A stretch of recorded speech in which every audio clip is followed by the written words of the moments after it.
Muy buenas tardes, yo soy la jueza de distrito Olga María Arellano Estrada y es un placer para mí recibirlos en este espacio, Martes de Jurisprudencia. En esta ocasión contamos con la valiosa presencia y participación del doctor Luis Manuel Díaz Mirón Álvarez, así como del maestro Luis Huerta Martínez. Les pido un aplauso para ellos, por favor. Muchas gracias. Desde luego también un agradecimiento y un reconocimiento a los organizadores de este evento, la Fundación Aguirre Azuela Chávez Jáuregui, Proderechos Humanos, la revista Tiempo de Derechos, la directiva regional del primer circuito de la Asociación Nacional de Magistrados de Circuito y Jueces de Distrito del Poder Judicial de la Federación. Desde luego también a la Escuela Federal de Formación Judicial, así como a la Academia Mexicana de Jurisprudencia y Legislación. Me voy a permitir enseguida leer brevemente la semblanza de los ponentes que nos estarán acompañando. Inicio con el maestro Luis Huerta Martínez.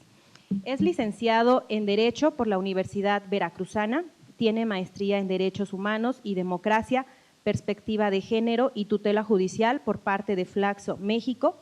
Ha tomado también diversos diplomados, cursos y conferencias en temas como derechos humanos, derecho internacional, derecho constitucional y argumentación jurídica. Ha impartido también el maestro Luis cátedra en Casas de la Cultura de la Suprema Corte de Justicia de la Nación en diversos estados de la República, así como en el Instituto de la Judicatura Federal, actualmente la Escuela Federal de Formación Judicial y en la Universidad Tepantlato. El maestro Luis Huerta ha trabajado en diversos juzgados de distrito y tribunales en materia administrativa y de trabajo. Igualmente fue secretario de estudio y cuenta por oposición en la Suprema Corte de Justicia de la Nación y actualmente es secretario en el Pleno Regional en materia de trabajo en la región Centro-Sur. Por otro lado, el doctor Luis Manuel Díaz Mirón Álvarez es abogado, egresado de la Escuela Libre de Derecho con mención honorífica.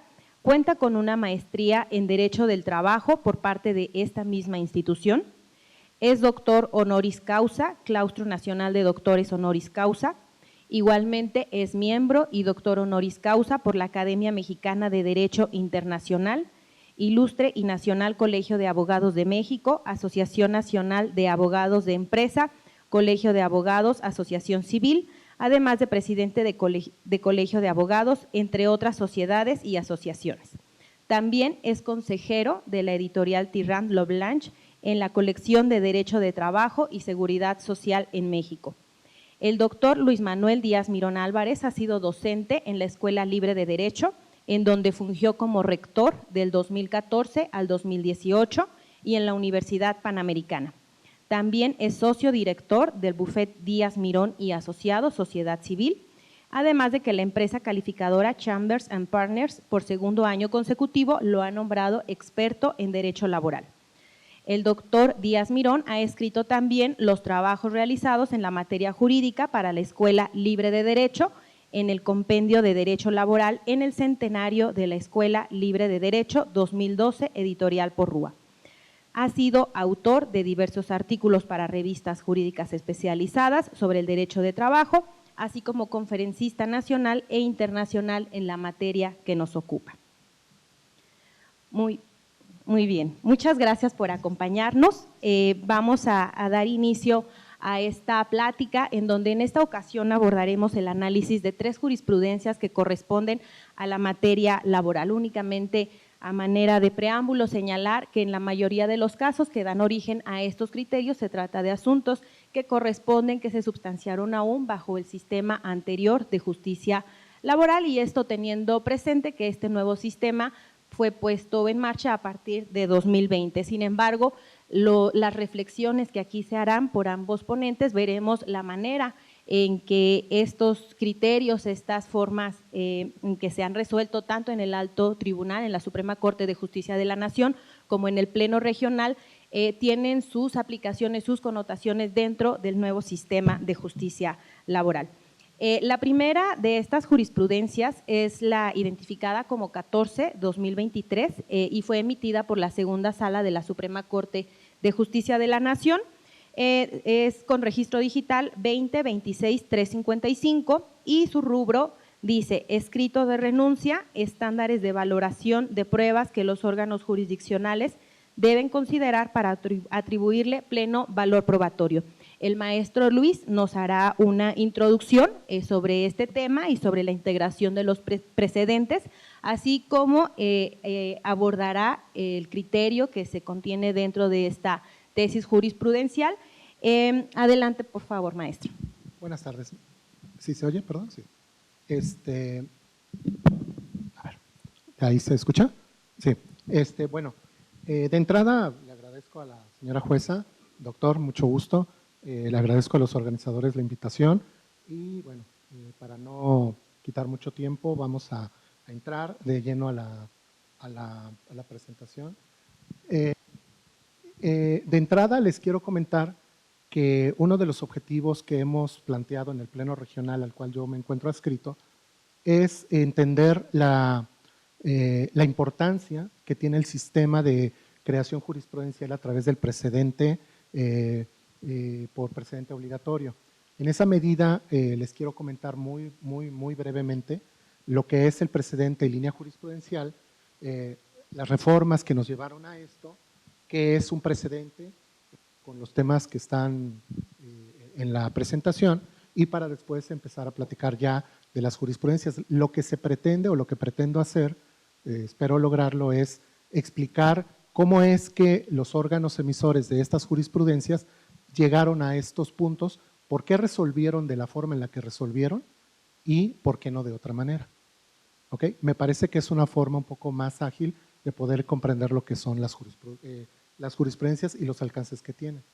Bueno, para empezar, les quiero decir que creo que, bueno, es convicción mía al menos, de que el derecho lo tenemos que empezar a ver con ojos nuevos. Preguntarnos por qué estudiar derecho, por qué resolver como resolvemos, por qué las decisiones que tomamos en los órganos jurisdiccionales son de una manera y no necesariamente de otro. Esto nos tiene que llevar a hacer una reflexión, ¿cómo juzgamos?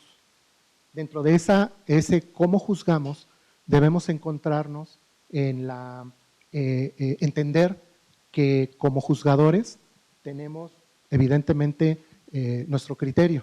Este criterio lo tenemos que entender acotado, porque una cosa es el arbitrio judicial y otra cosa es caer en la arbitrariedad. Es decir, yo no puedo tomar una decisión que no sea jurídicamente sustentable.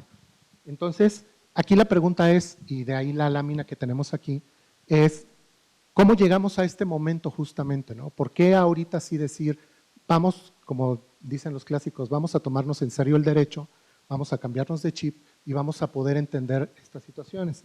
Este momento histórico jurídico lo encontramos desde 2008 con las reformas al proceso penal. Después, en materia de derechos humanos, en 2011, 2015, las pláticas, el inicio de las pláticas de justicia cotidiana para repercutir en lo que es ahora el nuevo sistema de justicia en materia laboral, en 2017 la reforma constitucional que se concreta en 2019 en la Ley Federal del Trabajo. Finalmente encontramos un momento histórico relevante que es en 2021 cuando se hacen reformas al Poder Judicial de la Federación. En lo particular, se modifica el artículo 94 constitucional, párrafos 11º y 12º, se reforma la Ley Orgánica del Poder Judicial, se expide la Ley de Carrera Judicial y se transforma la Escuela Federal de Formación Judicial y se establece como un órgano auxiliar del Poder Judicial a nivel constitucional. Pero lo más relevante que a mí que me parece dentro de lo que nos importa es que se crea un nuevo sistema, un nuevo sistema de conformación de jurisprudencia.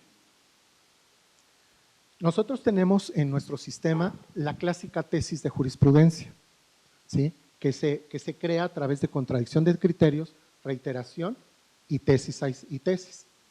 ¿Sí? Nosotros estamos acostumbrados a checar el semanario, le hacemos una búsqueda y aparece algo. Y entonces agarramos la tesis y la utilizamos para fundamentar nuestras decisiones. Bueno, en el caso del precedente, las circunstancias cambian. ¿Por qué? Porque justamente la Constitución establece que es jurisprudencia las razones que justifican las decisiones tomadas en la sentencia a través de una mayoría calificada. ¿Quiénes son los que pueden hacerlo? La Corte nada más. El Pleno por mayoría de 8 votos y las salas por mayoría calificada de 4 votos, por lo menos. Ahora, dentro de este precedente obligatorio, pues de pronto parece muy fácil decir, bueno, ¿qué es jurisprudencia por precedente? Bueno, vemos una sentencia, la Corte atrae un amparo directo, lo resuelve, mayoría calificada de 4 votos en un determinado sentido, y entonces vamos a encontrarnos con que esa decisión ya se torna jurisprudencia. Sin embargo, no es tan fácil. ¿Por qué? Porque la propia Constitución y la propia Ley de Amparo establece que no todas las consideraciones de las sentencias son obligatorias, lo que nos hace tener que analizar de dónde viene la figura del precedente. Esta es una figura tradicionalmente anglosajona, que lo que hace es hacerlo al revés de como lo hacemos nosotros. Nosotros generalmente tenemos una ley y hacemos una operación de un silogismo. Premisa mayor la norma, premisa menor el hecho y la subsunción del caso y obtenemos la solución. En estos países, por lo general, es al revés, se ve el caso y se determina una norma jurisprudencial. Entonces, para conformar las jurisprudencias, tenemos que aprender a distinguir entre lo que es la ratio decidendi y los obiter dicta, que son, la ratio decidendi son las consideraciones que tomó un órgano jurisdiccional para decidir en determinado sentido. Los obiter dicta son todo lo demás. Imagínense que tienen una sentencia y que ven consideración A, B, C, D. Y ustedes le pueden quitar las dos de en medio, queda A y queda B, y no cambia el sentido de la decisión. Eso es ratio decidendi. Lo que quitamos es obiter dicta. ¿Okay? Entonces, eso, si ustedes se fijan ahora, las tesis hacen referencia a hechos relevantes, al criterio y a la justificación. ¿Por qué? ¿Por qué empieza esta nueva visión? Porque lo que se trata es de establecer que a un caso determinado se le aplique un criterio determinado y el cambio es radicalmente distinto. ¿Por qué? Porque una tesis nosotros la entendíamos aislada, la entendíamos de lo que era, la figura jurídica analizada por el órgano jurisdiccional. Ahora ya no. Ahora lo que tenemos que hacer es determinar si el criterio es aplicable al caso concreto, con base en los hechos. Tenemos que aprender a distinguir hechos relevantes y a partir de una similitud de hechos entenderíamos lo que es en la regla jurisprudencial. Bueno, es un poco más complicado, realmente solo lo quiero enunciar, porque lo que me interesa hacer en este caso es decirles, miren, hay líneas jurisprudenciales. Si nosotros analizamos determinada figura jurídica desde la novena, desde la octava época, podemos encontrar, y lo vamos a ver ahorita cuando analicemos la última tesis, que la Corte va diciendo un criterio, y ese criterio se va matizando, se va moviendo, se va acomodando, se va estructurando, para finalmente establecer un criterio. Cuando nosotros alcanzamos a crear esa línea jurisprudencial, entendemos que la resolución que se adopta al final es la que tiene que ser, porque viene basada en una línea jurisprudencial. Si nosotros nos saliéramos de esa parte, entonces parecería que nuestro criterio no tiene sentido. ¿Por qué? Porque está alejado de esa línea jurisprudencial. Ahorita lo vamos a ver con los ejemplos. ¿Qué importancia tiene esto? Bueno, lo que les decía es, mucho ha habido el recelo en el litigio, el doctor yo creo que no me va a dejar mentir, la jueza también, de que mucho temor que se tiene es que los jueces tenemos mucho poder. Los jueces decidimos y decidimos en definitiva. Entonces, muchas veces lo que ha pasado es que se pregunta a uno, bueno, ¿y el juez por qué decidió así? ¿Por qué decidió en otra forma, en otro asunto? Y entonces nos pareciera que esas decisiones se tornan arbitrarias. Entonces, este sistema, como van a darse cuenta ahorita, lo que nos permite es dotar de certeza. Incluso podemos hacer previsible la forma en la que el juez va a resolver. ¿Por qué? Porque, insisto, en la última jurisprudencia va a ser donde se vea más claramente, van a poder darse cuenta, incluso en la primera de la segunda sala, cómo la solución no podía ser de otra manera, porque justamente es derivada de líneas jurisprudenciales. Y obviamente también en la última parte se dice que permite alcanzar mayor pureza. ¿Por qué es esto? No sé si les ha pasado a la hora de que aplican una tesis, que la anotan y sale de la materia administrativa y pum, la meto a la materia penal. Y la materia administrativa y la materia penal tienen naturalezas diferentes. En la materia de trabajo con la administrativa lo mismo. Son situaciones, el derecho de trabajo está regulado por muchos principios que lo hacen una materia especial, una materia regulada de una forma atento a los conflictos que genera. Bueno, básicamente les quiero comentar que también hay formas legítimas e ilegítimas de aplicación del precedente, que son las enunciadas. Las que me interesaría resaltarles son la negación, las ilegítimas. ¿Qué pasa si yo no conozco, si yo quiero decir, no, para mí no es precedente? No lo aplico. Y esa es una negación. El precedente no sirve.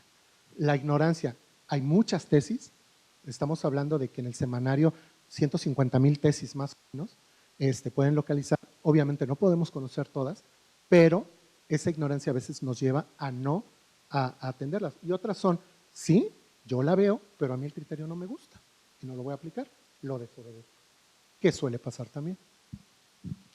Un ejemplo de la línea jurisprudencial es el que les estoy planteando, la renuncia. La renuncia es apta para demostrar la separación, ese es un tema delimitante de la línea jurisprudencial. Hay una ejecutoria fundadora donde la Corte lo primero que dijo es sí, sí sirve, sí no está controvertida. Luego, otra consolidadora, se reitera el criterio, pero en una subregla. Se usa la primera como premisa, es la que dota de autoridad. Digo yo, en aquella ejecutoria yo dije que sí servía la renuncia.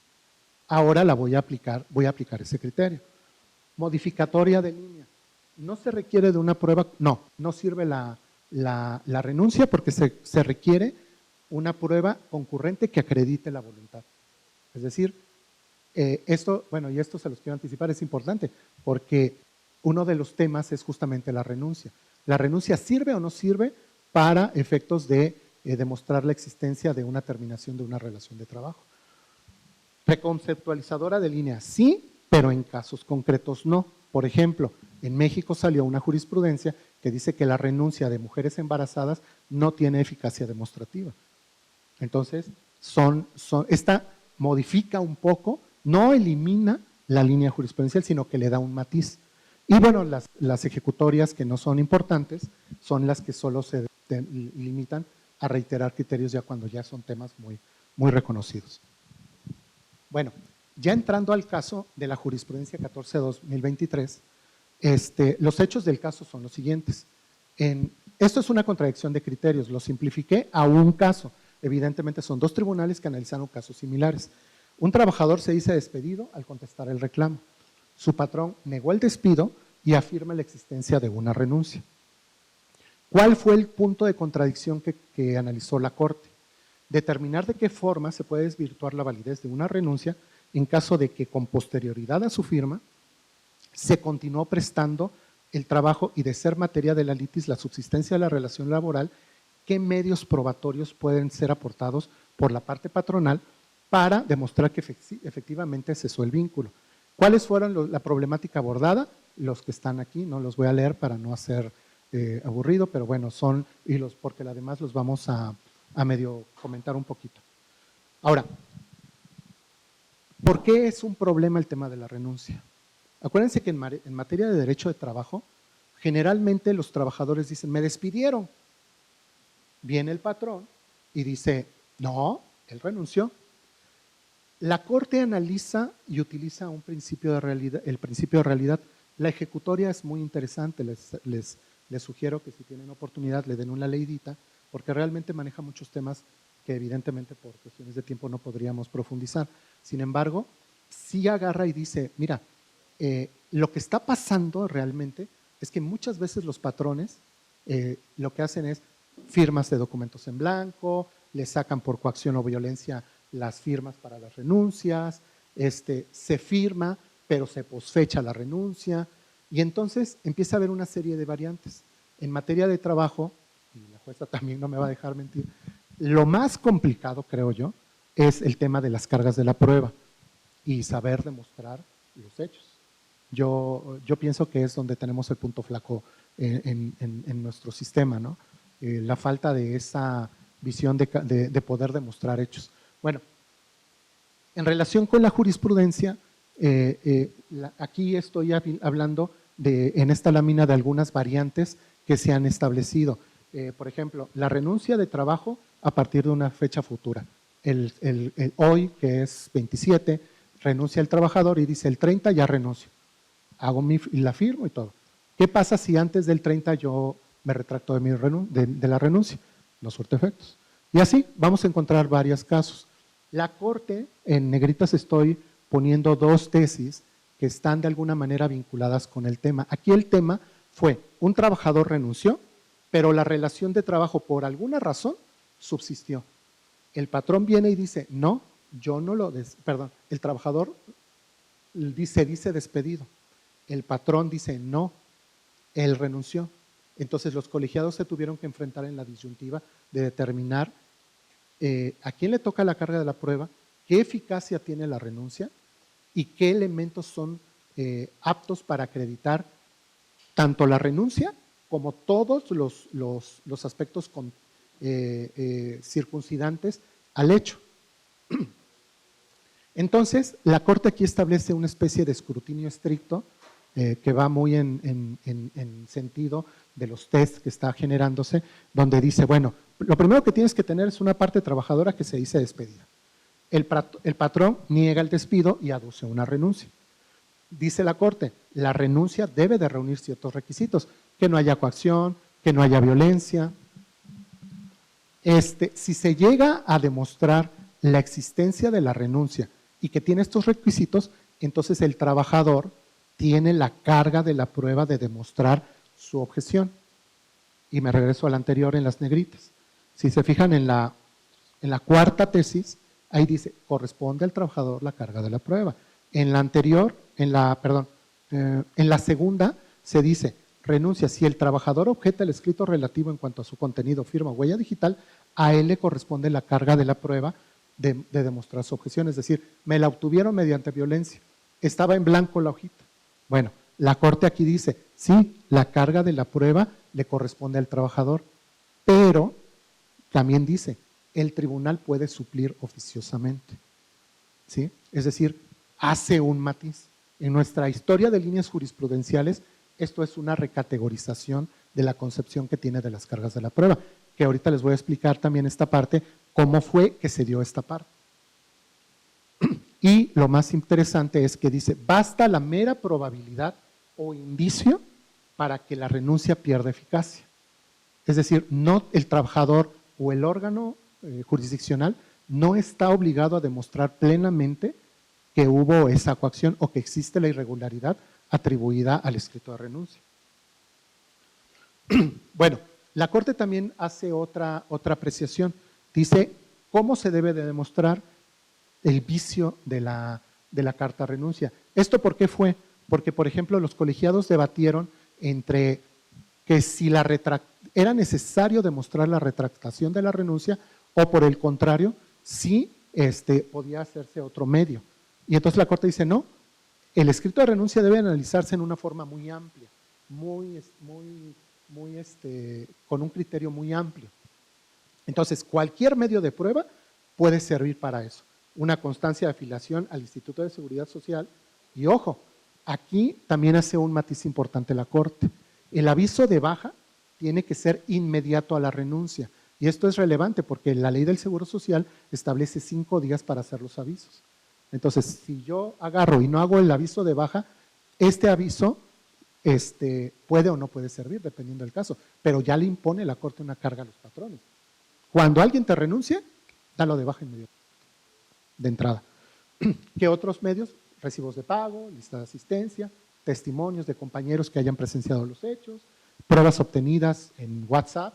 Por ejemplo, nos tocó un asunto en el tribunal en el que en algún momento se dijo una trabajadora despedida vía WhatsApp y ofrece la conversación y pues bueno, eso es prueba para demostrar que no hubo renuncia.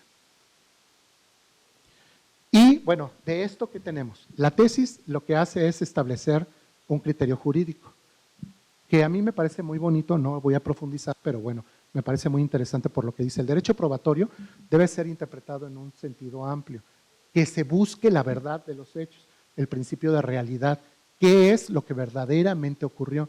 Desgraciadamente en el derecho de trabajo ocurren muchas simulaciones. Alguien por ahí decía, los trabajadores dicen que ganaban más y trabajaban menos, y el patrón dice, trabajaba más y le pagaba menos. Entonces son circunstancias que se siguen dando. Bueno, la tesis la pueden leer, ahí está la justificación. La justificación es un compendio de estos puntos que les comenté. Y bueno, las líneas jurisprudenciales. Aquí, ¿qué es lo que encontramos? Bueno, la relativa a la forma de actuar ante un despido y excepcionarse alegando una renuncia. Obviamente en esto son las primeras tesis que yo les comentaba, cargas de la prueba, qué efectos jurídicos tiene la renuncia, y etcétera. Pero insisto, si se fijan, y me voy a permitir regresar rápido a las tesis estas, por ejemplo, carga de la prueba, le corresponde al trabajador. La Corte, si se fijan, no se pudo separar de eso. Tuvo que decir, el trabajador debe de demostrar su objeción, y aquí están dos tesis, que es la 142 y la 33. ¿Sí? La Corte, si se fijan, cayó en esto mismo, nada más que lo matizó un poco. Ahora, ¿por qué lo matiza? Fíjense, por ejemplo, hay otras tesis desde el 93, que era la octava época, que había criterios que decían, no puedes suplir el ofrecimiento de pruebas. Esa es la línea fundadora. No se puede, pero imagínensela acá. Luego, vienen otras tesis, muchas tesis, y en 2006 saca una jurisprudencia donde dice, bueno, en enfermedades profesionales, ¿puedes tú, la Junta, en ese entonces, desahogar una prueba? La prueba de inspección o la visita armada al centro de trabajo en determinados casos. Y luego, lo que dijo es, bueno, así como que suena muy exagerado, vamos a regresarnos tantito. Es una facultad que debe de entenderse racionalmente. Sin embargo, ahora la Corte ya lo que hace es irse para este otro lado. La línea fundadora empezó acá y ya terminó acá. Oficiosamente en estos casos, la Corte ya dijo que la carga de la prueba es del trabajador, pero en su caso la Junta puede ofrecer, puede ordenar el desahogo de pruebas. En el caso de los tribunales nuevos, yo supongo que bien podría suceder lo mismo, ¿no? Sí, nada más.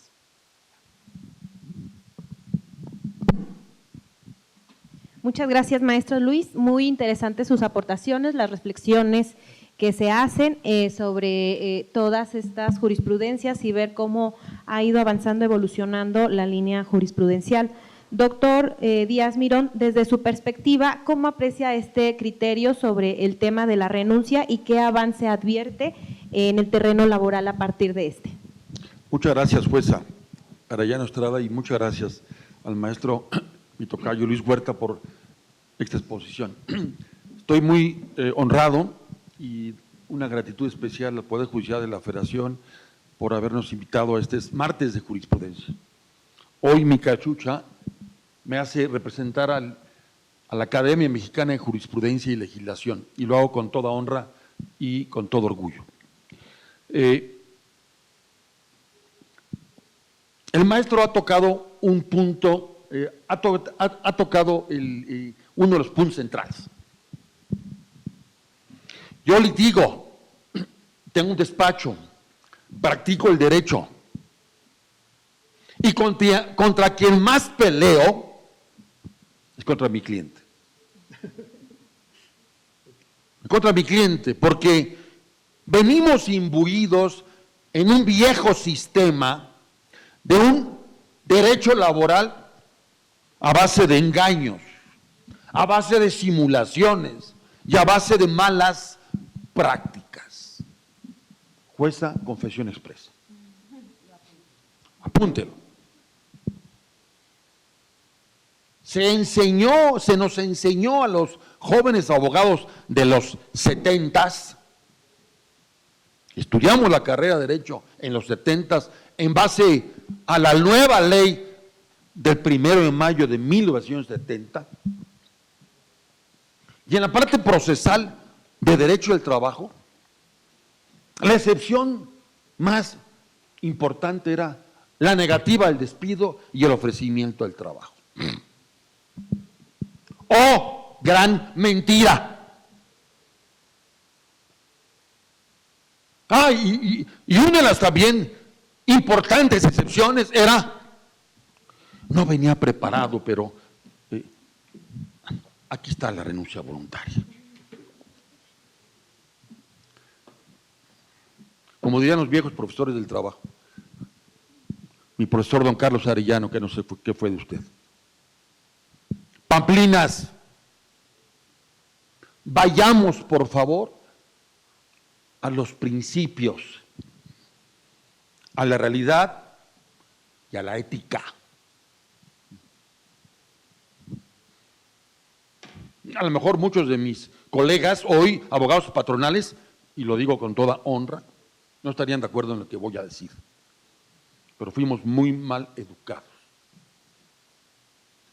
Hoy la nueva ley y las nuevas prácticas y las jueces y los jueces que hoy nos obligan a ir con ellos, dizque a enseñarles, mentira, sino hoy aprendemos de ellos un nuevo derecho, una nueva realidad. Abogado que no se actualiza todos los viernes con las nuevas 6 de jurisprudencia, está perdido. Está perdido. Y muchos años, amigos y amigas que nos hacen el honor de estar aquí presentes, y a todos aquellos que nos hacen el favor de vernos por las redes, el derecho laboral fue intocado, porque había viejos políticos mexicanos, líderes importantes del sistema, que le decían a la gente, a los legisladores, en el México gobernado por un solo partido, mueve todas las leyes que quieras, menos la ley federal del trabajo. Una coma no le muevas. Y así fue muchos años. Hace rato mi tocayo, don Luis Huerta, pone el dedo en la llaga con las renuncias prefabricadas.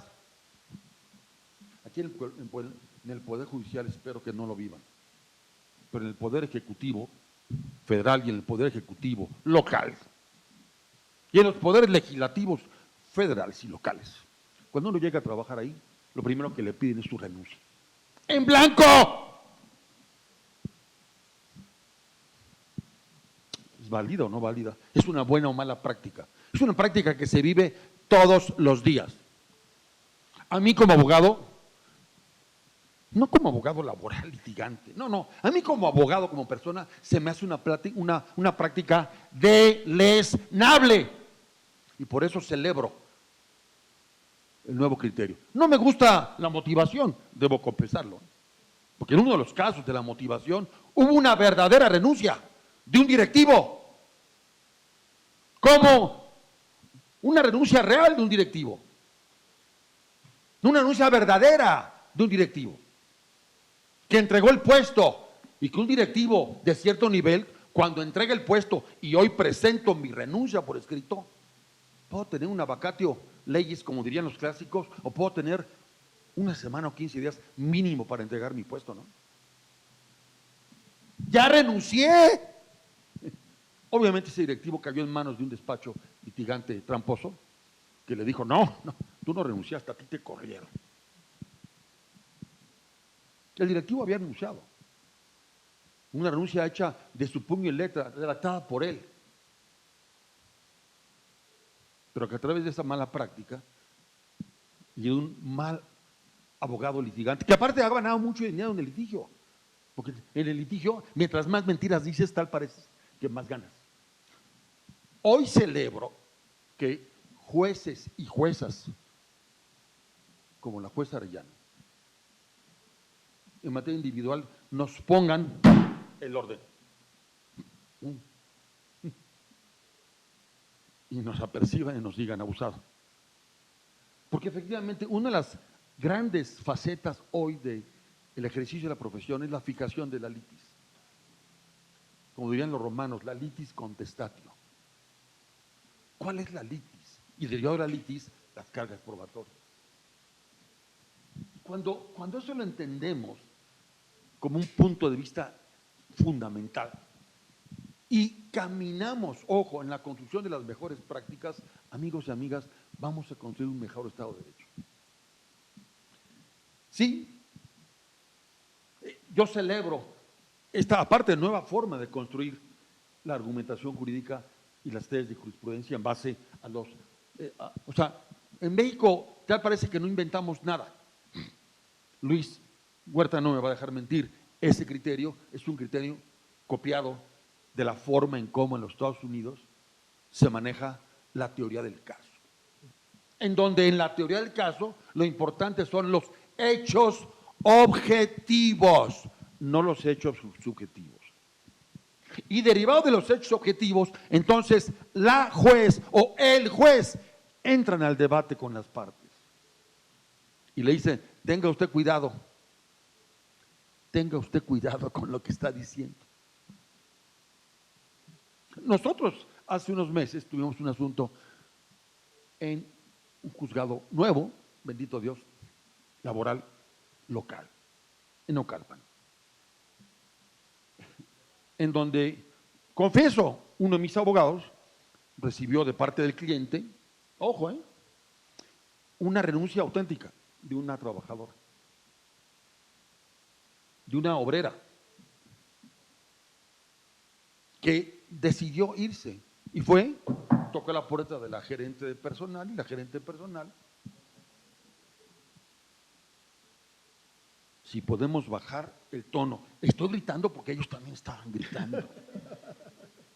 Entonces, a ver de qué lugar salen mejores correas. Ya le voy a bajar. Dígale que soy aparte tercero extraño al Poder Judicial. Soy tercero extraño al Poder Judicial y porque vengo a una casa del Poder Judicial que para mí es un placer. Placer desde la bienvenida que me dieron, desde la comida que comimos, estuvo estupenda, y la compañía. Y hoy estoy aprendiendo mucho. Pero quienes no están haciendo el favor de escucharnos afuera y aquí, necesitamos darnos cuenta del presente en sí. Llego y comento mi caso, derivado de una renuncia. Una obrera, no había terminado la primaria, tercer año de primaria, muy inteligente mujer, pero le tocó a la directora, a la gerente de recursos humanos. Vengo a renunciar. ¿Me puede pagar mi finiquito? Sí. La señora fue y le pagó su finiquito, le firmó su finiquito y le dijo, por cierto, fírmeme esta renuncia. La redactaron los abogados, no nosotros. Seguramente unos abogados ingleses, porque la redactaron, o sea, le presentaron un documento que debió haberlo hecho el señor William Shakespeare, con un idioma exceso, precioso, pero no digno de una muchacha, sin ofender, mucho menos, que no había terminado tercero de primaria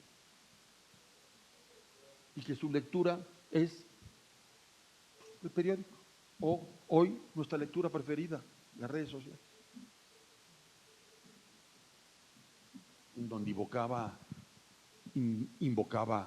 a las buenas prácticas, a la jurisprudencia, a la legislación.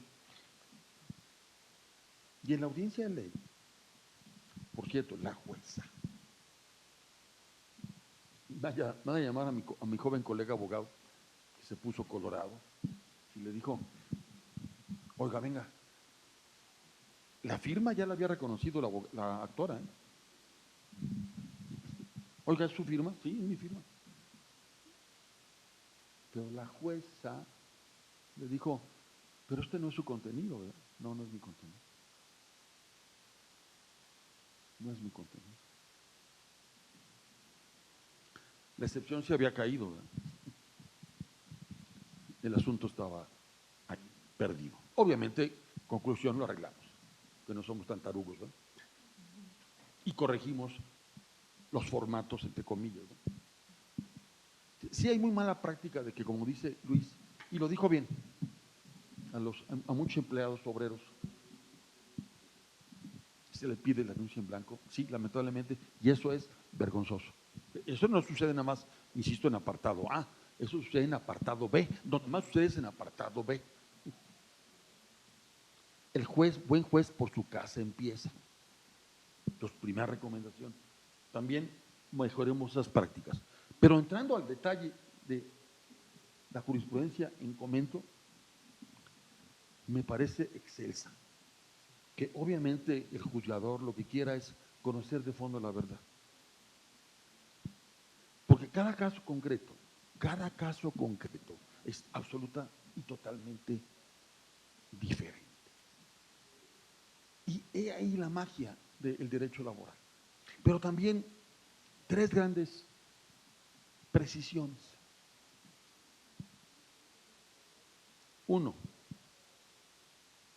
estudio.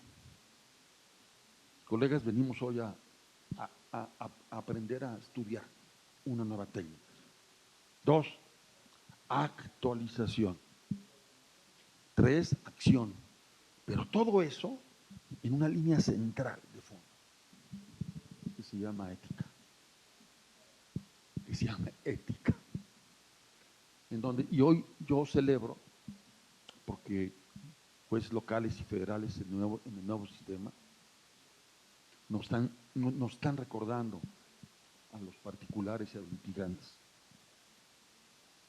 que en la medida de que tú litigues, lleves tu práctica con ética, en esa medida vas a construir un México mejor. Y derivado de ello, haciendo un paso atrás. No porque no queramos llegar con ellos. Yo no quiero molestar a la jueza Arellano, y menos hoy en sus responsabilidades de juez en materia colectiva. Porque cuando llegamos a un asunto de naturaleza colectiva molestándola, es porque las partes no nos pudimos poner de acuerdo. Vergonzoso. Hagamos valer una vez más el imperio de la razón a través de la conciliación. Ya lo dije en verso, sin menor esfuerzo. Me gusta el micrófono y podía seguir hablando mucho más, pero la jueza ya me apercibió, ya me mandó un papelito, que aparte me están apercibiendo 10 jueces del otro lado. Gracias por su atención, jueza. Muchas gracias, doctor. Ante todo, una disculpa, pero muchas gracias por los comentarios, por las reflexiones que han hecho tanto el maestro Luis como el doctor Díaz Mirón sobre este criterio bastante reciente y también muy relevante, como aquí se ha comentado.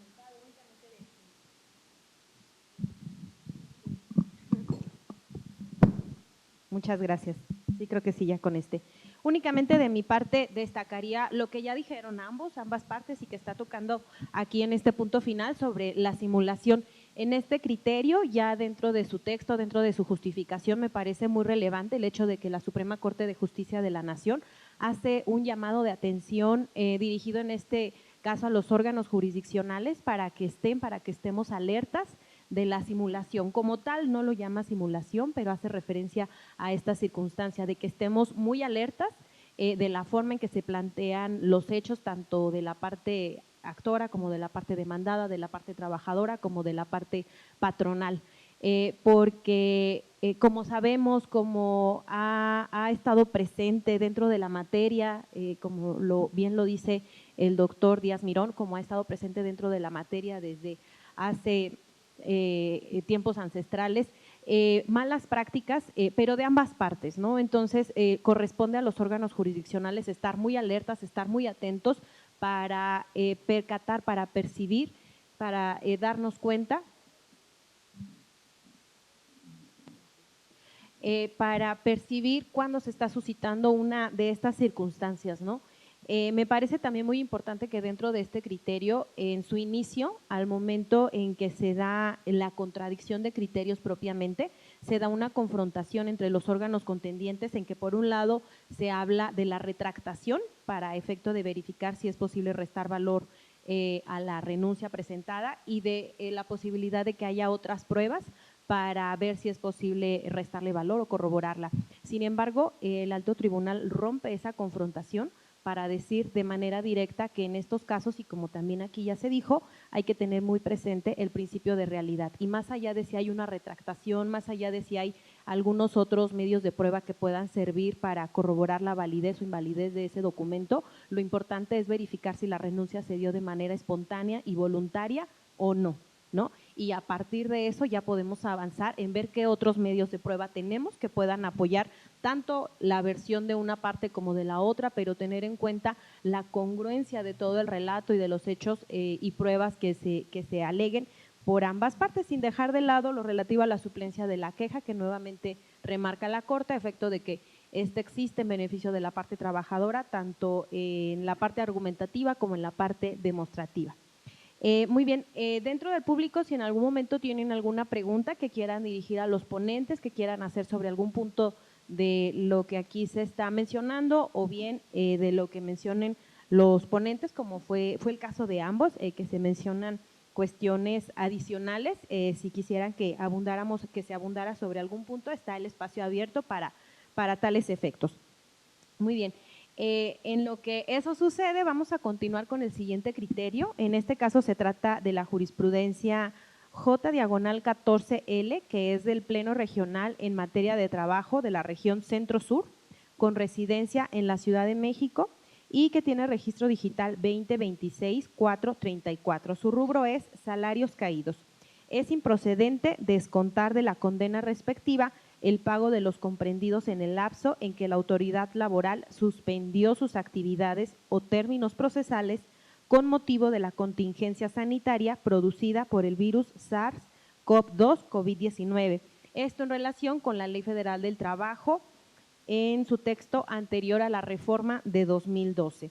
Maestro Luis, nuevamente, si fuera tan amable, por favor, de explicarnos tanto los antecedentes como las razones y fundamentos en que en este caso se basó el Pleno Regional para emitir este criterio. Por favor.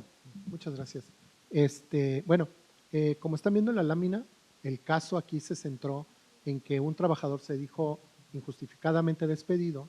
Igual, estamos hablando de dos criterios derivados de dos casos diferentes por dos tribunales colegiados al menos, ¿no?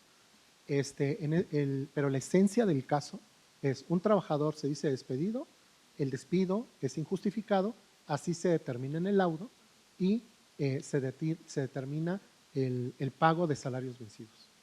¿Ok? Conforme las reglas del pago de salarios caídos o vencidos, en la actualidad, a partir de 2012, se computan a partir de un año, o sea, solo es un año. Antes de eso era hasta el cumplimiento del laudo, ¿sí? Es decir, podían pasar 5 años de salarios caídos antes de 2012, era perfectamente válido, después de 2012 ya no se puede, actualmente tampoco se puede, es un año y a partir de ahí son intereses. Bueno, ahorita lo interesante de esta jurisprudencia es que se da este problema en el contexto de la pandemia de COVID. Ojo, es bien importante entender aquí el punto es pago de salarios caídos cuantificados por una junta en el lapso de la pandemia COVID. Acuérdense que en este periodo los órganos jurisdiccionales, muchos, la mayoría dejamos de trabajar un periodo, otros y posteriormente se hizo virtual, hubo juntas que dejaron de trabajar mucho tiempo. Entonces, a la hora de la condena, este periodo de suspensión de labores, hubo patrones que dijeron, oye, pero si yo no pagué salarios caídos fue porque tú no estabas trabajando. Y así fue el planteamiento. Entonces, ¿por qué me vas a condenar a pagar salarios vencidos durante este periodo? ¿Qué problemáticas son las que analiza el Pleno Regional? Primero que nada, analiza la suspensión, rescisión y terminación de la relación de trabajo. Efectos de estas en la cuantificación de los salarios caídos, y aquí viene el tema de la línea jurisprudencial, aplicación de contradicción de tesis 92-2003 y tesis 42 del 2003. La Ley Federal del Trabajo establece claramente supuestos de terminación, de rescisión y de suspensión, rescisión y terminación de la relación de trabajo. Lo relevante para efectos de esto son las consecuencias. Las consecuencias, en el caso de las suspensiones, que se dejen de prestar los servicios. Yo, trabajador, no tengo por qué trabajar, pero el patrón tampoco tiene por qué pagarme. En el caso de la rescisión injustificada, lo que pasa es que ahí se concluye el vínculo. Se dan una serie de indemnizaciones, entre ellas los salarios vencidos, primas de antigüedad y varias más, dependiendo del caso. Entonces, lo que el Pleno Regional hace a la hora de analizar el caso es determinar, toma esta figura de la suspensión, cómo la entendió el Pleno de la Corte, la segunda sala, y determinó que cuando hay una suspensión de la relación de trabajo, eso no significa que no pueda darse por terminada la relación de trabajo, que no rescindida, conste. Son independientes, todas estas tres figuras son independientes. En este caso, la Corte lo primero que dice es, fíjate que la suspensión es una institución jurídica que tiene como finalidad proteger al trabajador. Casi todas las normas, bueno, la mayoría de las normas en materia de derecho de trabajo tienen ese aspecto tutelar. Acuérdense que el derecho de trabajo es un derecho social que tiene como objetivo equilibrar las relaciones de trabajo. Se supone que el patrón está en una situación de ventaja respecto de la desventaja que está el trabajador, y lo que hace es equilibrarlo para que ambos estén en un plano de igualdad. ¿Qué pasa cuando se da la suspensión? La suspensión, por ejemplo, se da cuando el trabajador está enfermo o una incapacidad temporal. Muchos saben que, por ejemplo, se resfría a uno, bueno, no, Dios no lo quiera, les da apendicitis y requieren una operación, obtienen una incapacidad del órgano de seguridad social y se suspende la relación de trabajo. Hay beneficios económicos, etcétera, ¿no? Bueno, prisión preventiva, arresto, el cumplimiento de cargos políticos y cuando no tienes los documentos necesarios para prestar un trabajo. ¿Cuál es el objetivo principal según la Corte y lo que dice esta contradicción de criterios? Dice que el objetivo es que se conserve la existencia de la relación de trabajo. Ahí dice vigencia, pero en realidad lo que dice es que no muera esa relación de trabajo. Y está condicionada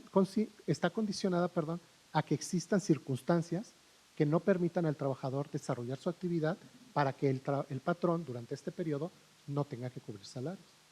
La causa, y bueno, ya se los comenté, son independientes y autónomas entre sí. Esta es una premisa de la que toma el Pleno Regional. Y en la jurisprudencia, en la tesis 92 del 2003, lo que se dice es que la condena al pago de salarios caídos o vencidos es un derecho del trabajador. Si obtiene la declaratoria de que la separación fue injustificada, aunque no la demande expresamente, debe de existir condena a ese pago. Entonces tenemos la suspensión es para beneficio del trabajador y los salarios caídos son un derecho del trabajador. Son dos premisas. Y entonces el Pleno Regional llega a la conclusión de que no es posible suspender el pago de salarios caídos por dos razones fundamentales. Porque ese es un derecho, porque no existe un precepto en la Ley Federal del Trabajo que homologue estas circunstancias. Es decir, no estamos hablando de una suspensión de la relación de trabajo. Lo que pasó es que la relación de trabajo ya había terminado.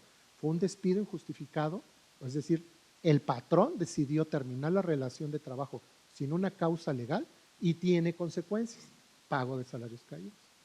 ¿Sale? Y entonces, lo que concluyó también el Pleno es que no es posible homologar la circunstancia de una suspensión de la relación de trabajo con la suspensión de actividades del órgano jurisdiccional. Aquí lo relevante, insisto, es cuando analizamos los criterios base de la resolución del Pleno, nos tendríamos que preguntar si hubiera podido decidir de otra manera. Es un derecho, es en beneficio del trabajador. Podríamos decir, ¿se puede aprovechar el patrón de esta figura? No, porque es a favor del trabajador. Entonces, lo que les quiero insistir mucho es cómo el uso de un precedente obligatorio en este caso, porque son contradicciones de criterios, aunque son de 2003, que van a fijar el criterio. Si ustedes se hubieran echado un volado a la hora de decidir, si hubieran analizado estas dos cosas, sería muy, muy seguro que dijeran, no va a resolver en un sentido diferente. Y de ahí la importancia de analizar estas figuras. Bueno, ya.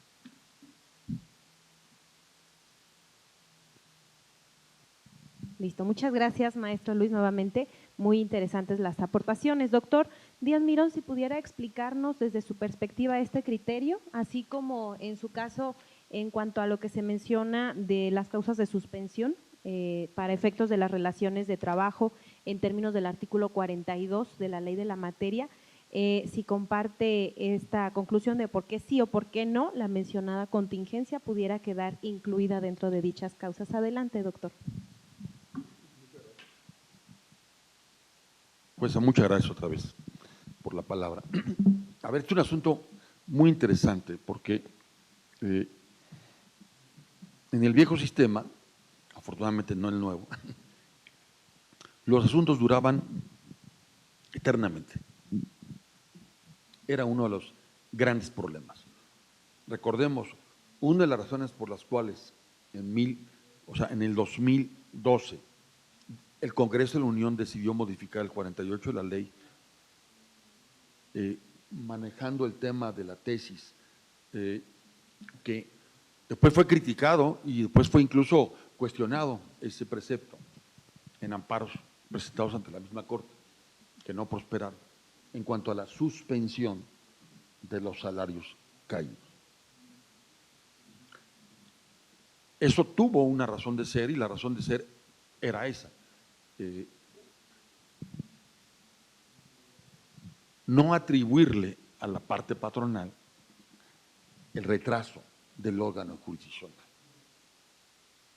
Ojo, no atribuirle a la carga patronal el retraso del órgano jurisdiccional. El criterio en sí a mí no me parece acertado, porque derivado de una emergencia, de un hecho jurídico tan lamentable como el que vivimos, de casi 2 años y meses del COVID, que fue también catalogado en las herramientas legales motivo del manejo, no fue motivo de reforma legal, pero en las emergencias legales y dictámenes como un acto de fuerza mayor, a mayor abundamiento, si ese acto de fuerza mayor provocó una suspensión en las relaciones económicas a nivel nacional, si eso provocó una suspensión, no estate quieto en la parte sustantiva de las relaciones laborales, tanto en apartado A como en apartado B, y cómo vimos que en muchas empresas pequeñas, medianas y también grandes, el tema de los salarios se manejó bajo una suspensión.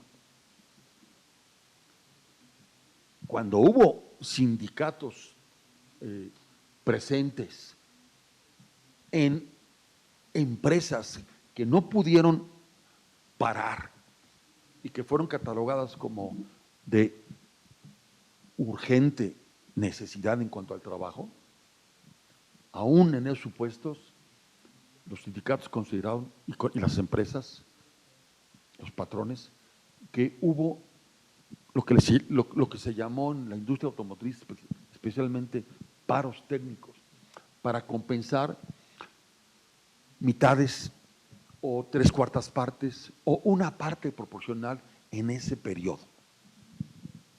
Entonces yo diría, me hubiera gustado estar como un amicus curia de la justicia en ese órgano regional para decir, el patrón, en un asunto como este, en donde de la litis se demuestra que la parte actora tuvo razón y va a proceder a su reinstalación, ese periodo que vivimos del COVID no tiene por qué, a mayor abundamiento, el patrón cargarlo. Técnicamente hablando, creo que los argumentos de defensa están vertidos, pero no nos los compararon en el órgano regional o no fueron presentados con la debida claridad y transparencia, como deben de ser presentados algunas cosas, porque también aquí entiendo, derivado de mi vieja práctica, y esto lo he aprendido de ustedes, jueces y juezas, y de muchos magistrados, que lo que no se dice con precisión y claridad desde los escritos de demanda, o en este caso nosotros, de contestación con absoluta claridad meridiana, ya después no sufras y no llores de no haberlo dicho con toda claridad. Aquí obviamente, como un hecho superveniente, Dios mío, natural y obvio, pudo haberse presentado un alegato y una probanza instrumental pública de actuaciones o presuncional legal y humana, con esta argumentación que obviamente ignoro, pero a lo mejor Luis Huerta nos puede informar si se manejaron este tipo de argumentos en ese foro. Después de muchos años de trabajo y de litigio, considero que el mejor juicio, el mejor asunto que hay, es el asunto que se arregla, el asunto que se concilia. Dejar al rezo final, o a que la Virgencita nos ayude, por a ver si le caí bien a la jueza o no. Amigos y amigas, no lo hagan. Los juzgadores, y yo lo vuelvo a decir como un tercero invitado externo, viven de juzgar hechos probados. Y más, cuando la ley en materia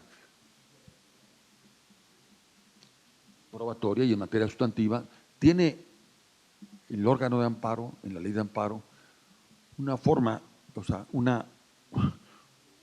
tiene la parte actora un acto adicional a su favor, que es la suplencia de la queja. Sin embargo, yo diría hoy, para todos aquellos colegas que después me dicen que estoy un poco loco, le digo, no estoy loco. Vaya usted, por favor, y estudie en términos del artículo 1 de la Constitución los convenios y normas internacionales.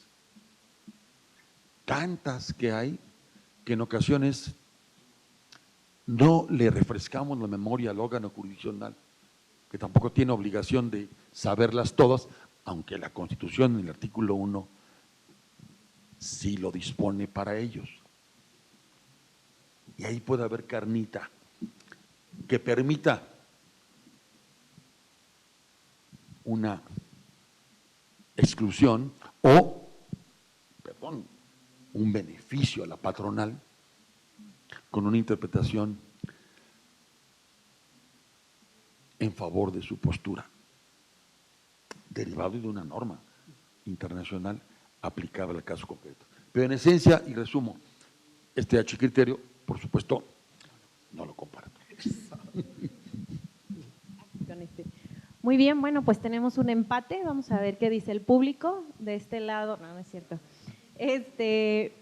Bueno, se entiende desde luego que por una parte se explica el criterio jurisprudencial desde la perspectiva del órgano, y de hecho del órgano que dio lugar a este criterio, y por otra parte de la parte del litigio, de la parte de la defensa patronal, ya nos dijo también. Se entiende desde luego que el tema de la contingencia ocasionada por el virus SARS-CoV-19, bueno, todo el nombre SARS-CoV-2, y todo su nombre muy largo, que dio lugar a la enfermedad COVID-19.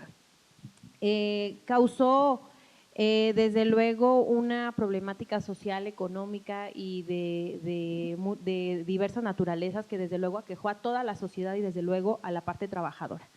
En este sentido podemos ver que dentro de la parte de los trabajadores se dieron diversas circunstancias dentro de las empresas, se dio el caso de aquellas que suspendieron de manera total sus actividades, se dio el caso de quienes disminuyeron de manera drástica sus actividades laborales, se dio el caso de quienes, es decir, hubo niveles, ¿no? Desde el cierre hasta quienes incluso siguieron laborando de manera normal o por encima de lo que laboraban anteriormente debido a que tal vez los servicios o los artículos que elaboraban, en los que se trabajaban, son precisamente los que mayor se utilizaron dentro de esta contingencia, ¿no?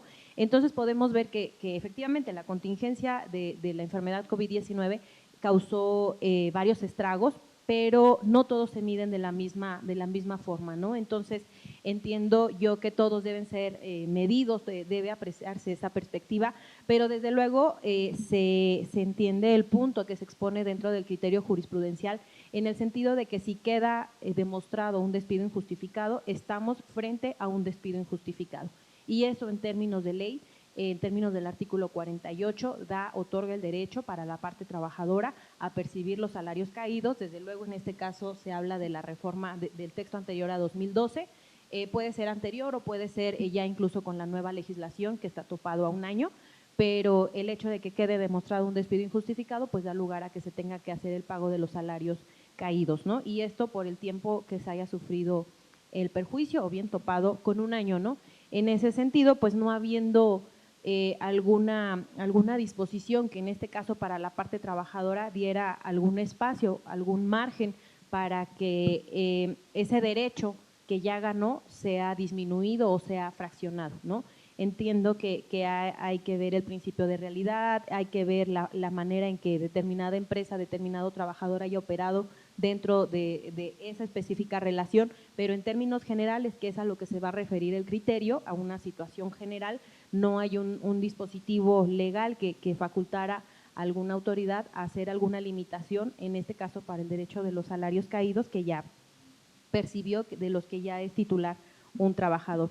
Nuevamente reitero la posibilidad para que el público que nos acompaña, si gusta hacer alguna pregunta en o alguna intervención en cualquiera de los temas que estamos tratando.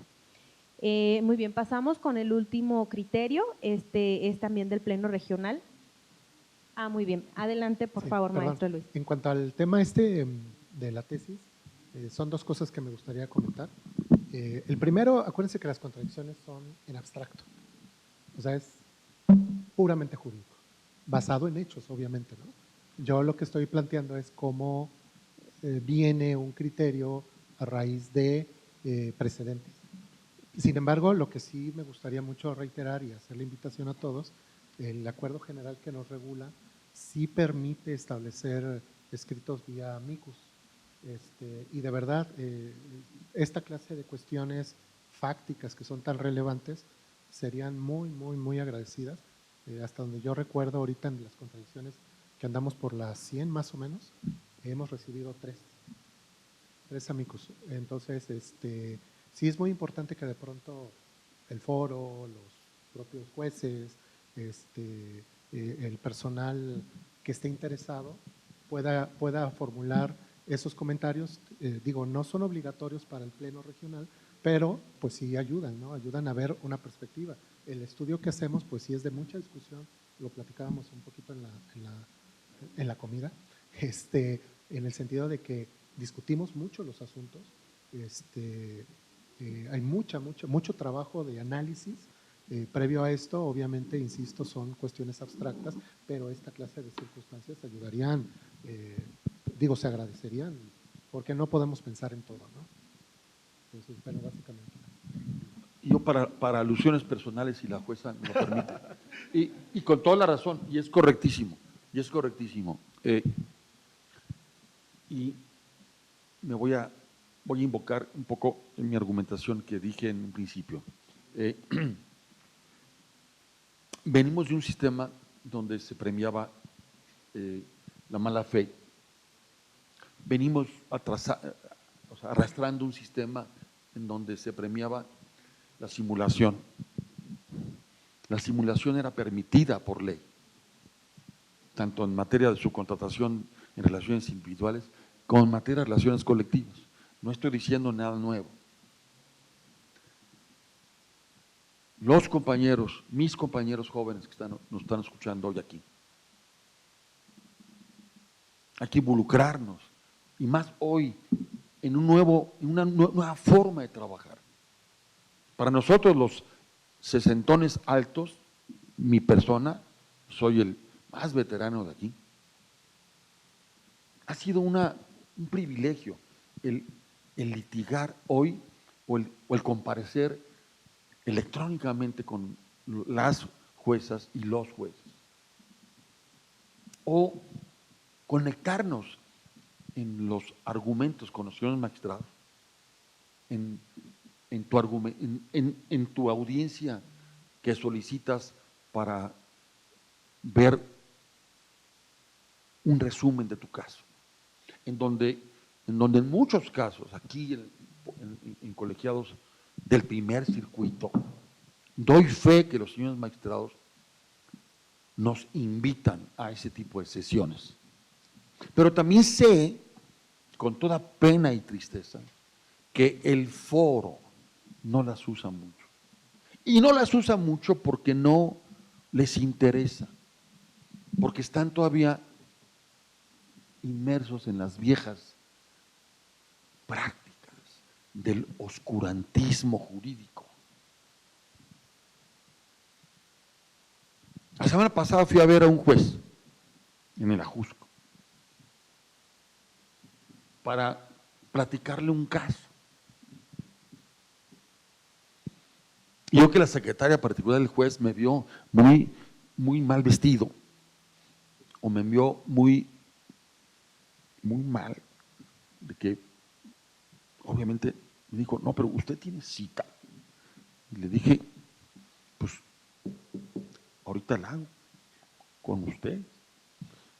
Y le dije, ¿sabe, señorita, lo que me costó llegar a la hora pico aquí? No, pero es que el señor juez no acostumbra dar cita. No le puede usted preguntar si tiene a bien recibirme. Una argumentación. Que le entre por aquí y le salga por acá. Quiero tener el derecho del pataleo, el derecho de que se me escuche, el derecho de ser oído.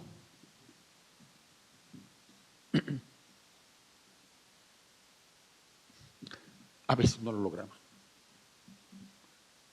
Porque también la burra no era arisca. La burra se volvió arisca por las patadas. Y obviamente muchos miembros, y lo entiendo, del H Poder Judicial, como que los tienen pavor, ¿no? Algunos, cuando uno entra con esos aparatitos a las sesiones, le piden que lo dejen afuera. Que lo dejen afuera. Como si hoy la tecnología no te permitiera entrar con un chip aquí y grabar. O sea, por favor, transparencia, orden, inmediatez, respeto. Y estoy seguro que día con día tendremos que tener más amigos jurídicos. En las barras, en los colegios, nos cuesta mucho trabajo también dar de sí. Se lanzó una convocatoria muy grande para que vinieran varios abogados hoy postulantes en mi gremio, patronales. Nadie quiso venir. Yo porque me obligó el doctor Estrada Michel. El doctor Estrada Michel casi me dijo, No es cierto, lo hice con todo honor y todo privilegio, porque soy un convencido de que en la medida de que más nos autoeduquemos, más nos capacitemos, más nos quitemos, no nos quitemos las malas prácticas, tendremos una mejor impartición de justicia. En la parte, insisto, ya en el terreno de los tribunales, pero más en el terreno de la práctica. Más de la mitad de las empresas de México, pequeñas, con motivo del COVID, tronaron, quebraron, se enterraron. Una sentencia de un tribunal colegiado en un asunto parecido, pues no se puede cobrar. No sé si sepan, pero hoy el ejercicio del nivel de ejecución de laudos anteriores en el viejo sistema prácticamente es imposible. Uno, por falta de recursos, pero dos, por falta de voluntad. No obstante que el derecho ya lo tiene, que el trabajador tiene ya su laudo en el viejo sistema a su favor. Pero no hay autoridad, no hay presidente de junta, no hay secretario, instructor, ejecutor que se atreve a ir a ejecutar, porque no tiene línea. Hoy la línea debe ser el derecho. Por eso digo, la corrección, la conciliación y la mediación. Jóvenes, construyan sus áreas de mediación y no de litigio, nada más. Litiguen, como le digo a mis clientes, hay que litigar lo litigable, lo que no, olvídate que me mandas renuncias en blanco, olvídate que mandas, hay una causa de rescisión, vamos a hacer valer un verdadero acto jurídico de despido, con la entrega del oficio, con 2 testigos, con la lectura del acta. Para la vieja práctica laboral, patronal, eso es pecado mortal. Cambiemos de paradigma y nos irá mejor.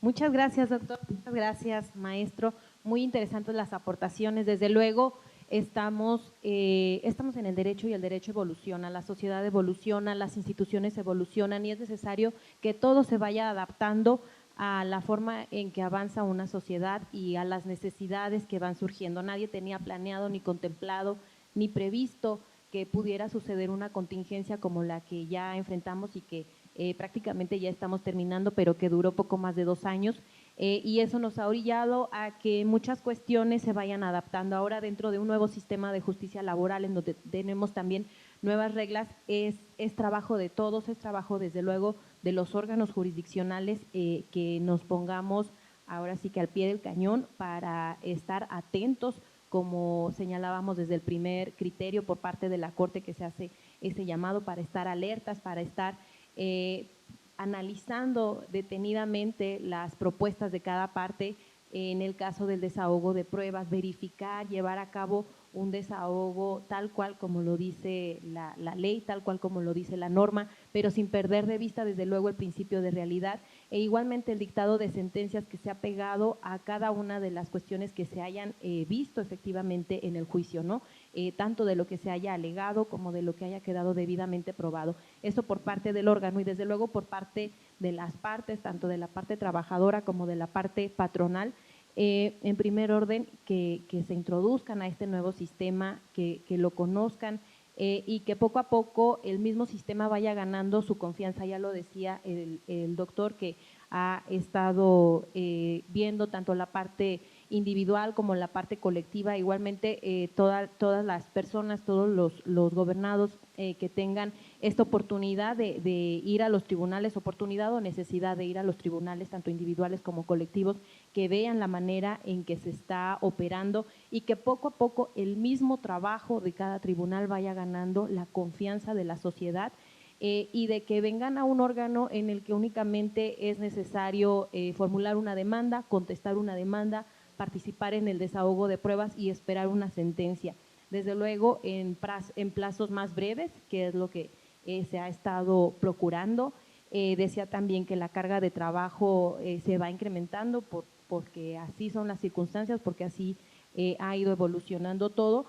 Pero todos los partícipes, todos los operadores jurídicos, digo, tanto dentro de los órganos como de las partes, poniendo el empeño porque esto vaya avanzando y por abatir ese rezago, ¿no? Por no dejar que pase lo que se dio el caso con las juntas, de tener la cantidad de expedientes, la cantidad de asuntos, esperando únicamente por un laudo o por una ejecución, ¿no?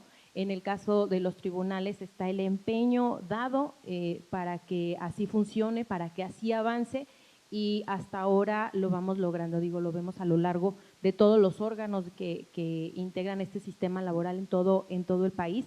Esto así se ha ido dando, teniendo un tiempo de resolución de juicios de 5 meses aproximadamente. Desde luego, este es el promedio.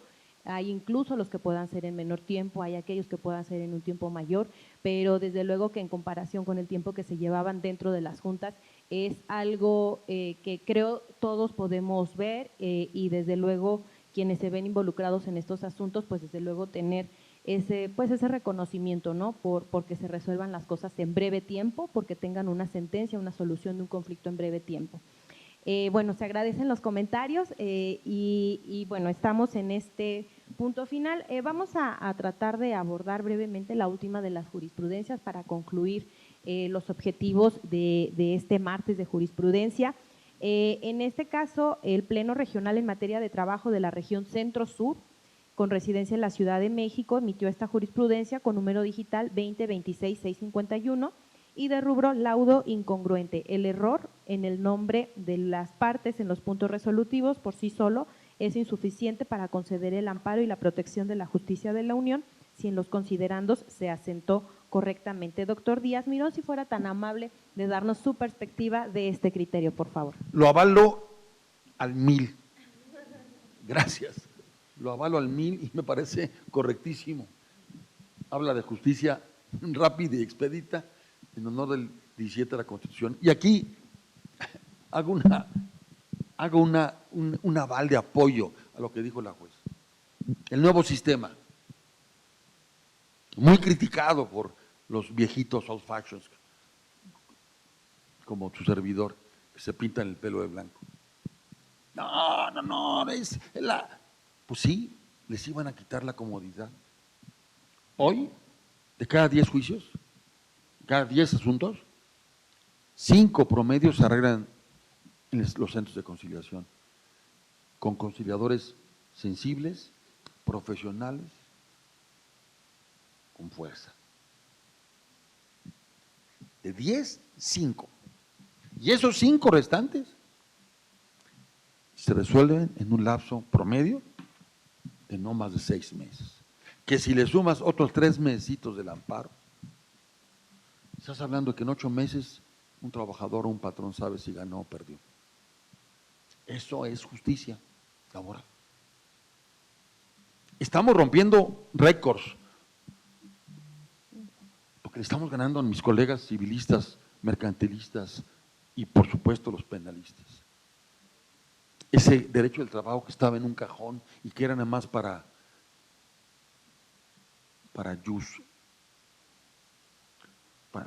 gente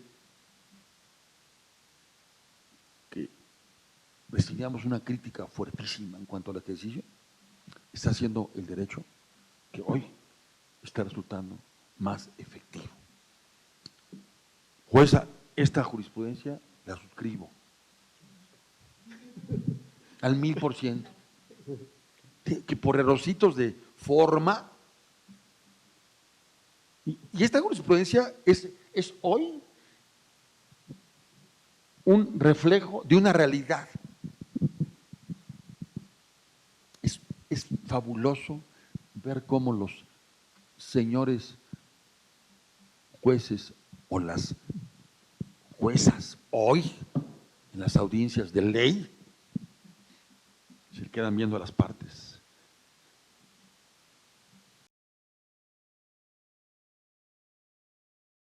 Usted diga que no a todo. ¿O no? ¿No le aconsejabas a tu cliente actor decir que no a todo? ¿No? Sí, claro. Era vergonzoso. Y un día en el viejo sistema, con esa actitud, voy y le digo que diga si es cierto como lo es, que reconoce como suya la firma que calza el documento. Le ofrezco el documento y era la carta poder. La carta poder que le había otorgado al abogado del actor. No es mi firma, no. ¿Está usted seguro? No es mi firma. Le pedí, en el viejo sistema. Ahí aproveché que conocía yo al auxiliar de junta.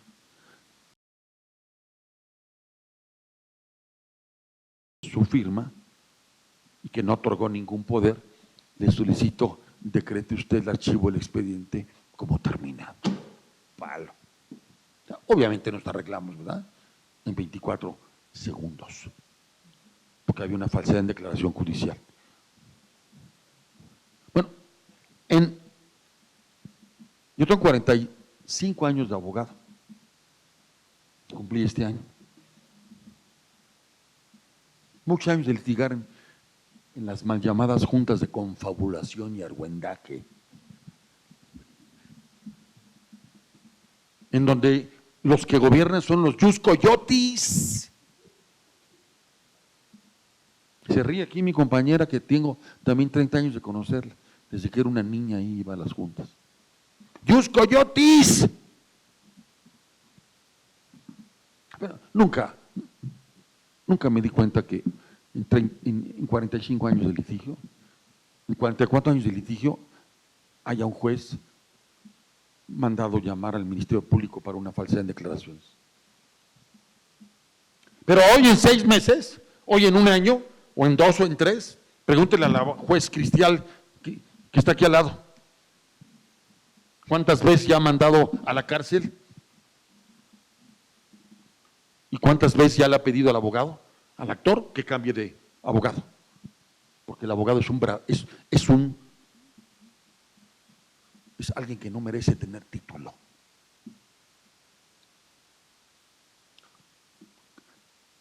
Bien lo dijo Machado en el verso cantado hermosamente por Juan Manuel Serrat, en paz descanse.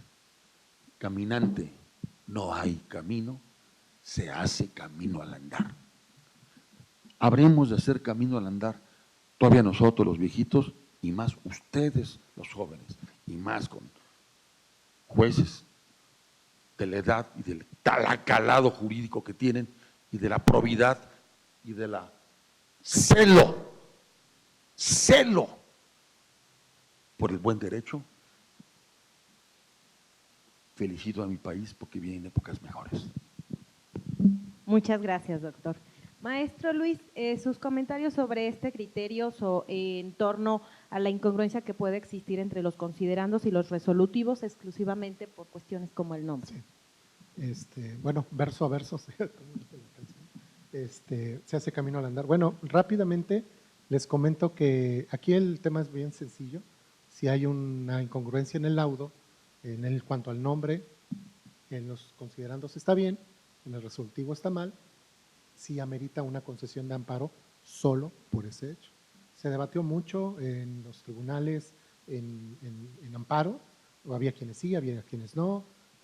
Bueno, para hacer breve esta exposición, la sentencia parte del análisis del contenido del laudo, se establece cuál es la forma de redacción de laudos, se explica qué es congruencia interna y lo que yo les decía, la línea jurisprudencial que se utilizó para esto son todas estas tesis que aparecen en la ejecutoria, igual los invito a que la lean, es muy buena, no la hice yo, es buena, pero básicamente lo que refleja esta línea jurisprudencial es que siempre se ha estado en el sentido de que lo que vale son las consideraciones. Acuérdense que una sentencia tiene resolutivos, considerandos y puntos resolutivos.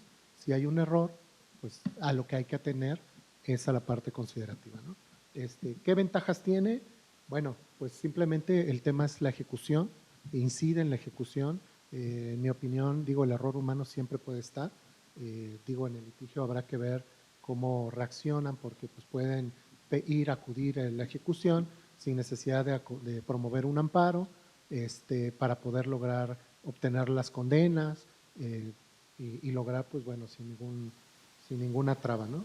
La decisión del Pleno, pues básicamente es esta. En caso de incorrección, debe acudirse a la parte considerativa y lo relevante es que resultaría inútil la concesión para el único efecto de corregir el nombre. ¿Okay? Básicamente eso. La línea jurisprudencial, insisto, es muy clara.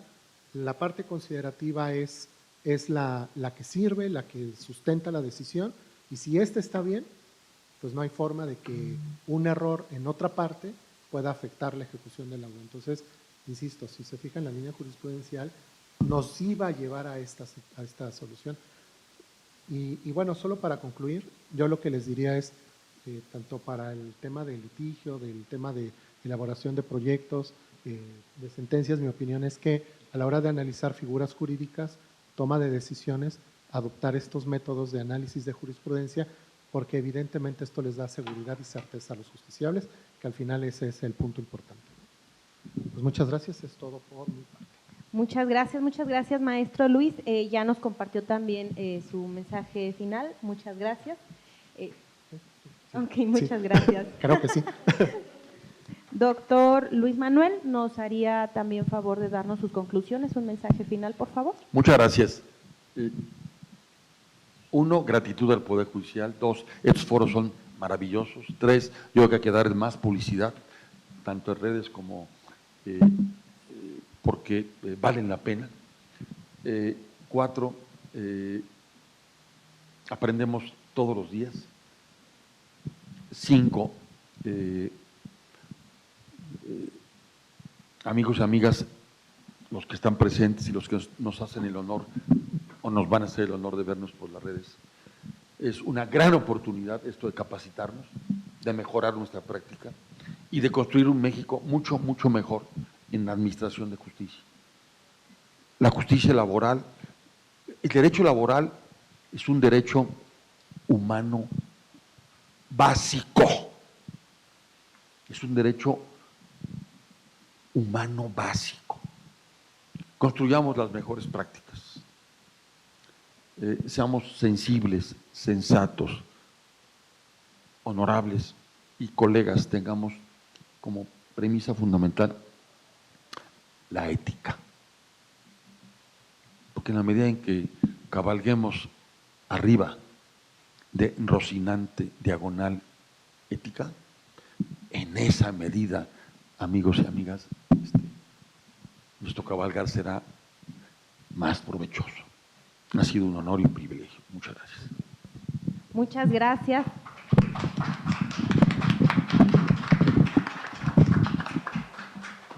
Muchas gracias a ambos ponentes, doctor Luis Manuel Díaz Mirón Álvarez y maestro Luis Huerta Martínez, por sus valiosos comentarios y reflexiones que nos dejan ver que desde luego el diálogo no está cerrado, sino todo lo contrario, permanece siempre abierto. Lo que mencionaba previamente de que siempre las instituciones y la misma sociedad está en evolución y por ello es necesario que siempre permanezcamos con las puertas abiertas, con los oídos puestos para poder escuchar todas las perspectivas, opiniones que nos puedan llevar en el caso de los asuntos que llevan los tribunales en materia laboral, en todos los ámbitos, a mejores resoluciones, mejor integradas y que de manera integral comprendan de una mejor forma el conflicto que es presentado y que en ese mismo sentido se dé una resolución más adecuada. Desde luego reiterar el agradecimiento y reconocimiento a los organizadores de este magnífico evento, la Fundación Aguirre Azuela Chávez Jáuregui Pro Derechos Humanos, la revista Tiempo de Derechos, la directiva regional del primer circuito de la Asociación de la Asociación Nacional de Magistrados de Circuito y Jueces de Distrito del Poder Judicial de la Federación, desde luego a la Escuela Federal de Formación Judicial y a la Academia Mexicana de Jurisprudencia y Legislación, quienes igualmente nos permiten hacer esta entrega de reconocimiento a los ponentes.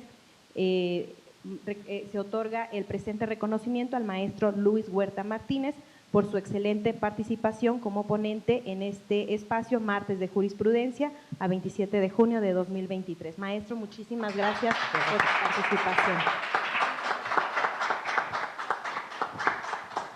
Igualmente, por parte de los organizadores, se otorga el presente reconocimiento al doctor Luis Manuel Díaz Mirón Álvarez por su excelente participación como ponente en este espacio, Martes de Jurisprudencia. Doctor, muchísimas gracias. Muchísimas gracias. Y a todos ustedes, muchísimas gracias por acompañarnos. ¿Faltante usted? También le dan diploma a la señora jueza. Muchas gracias. Muchas gracias. Hay un reconocimiento para Sí, También. también. que lo muestra. Muchas gracias, muchas gracias. Muchas gracias también a todos ustedes por acompañarnos. Nos vemos aquí en la próxima semana, el próximo martes de jurisprudencia, con nuevos temas, con nuevas jurisprudencias y nuevas materias por abordar. Muchísimas gracias. Buenas tardes.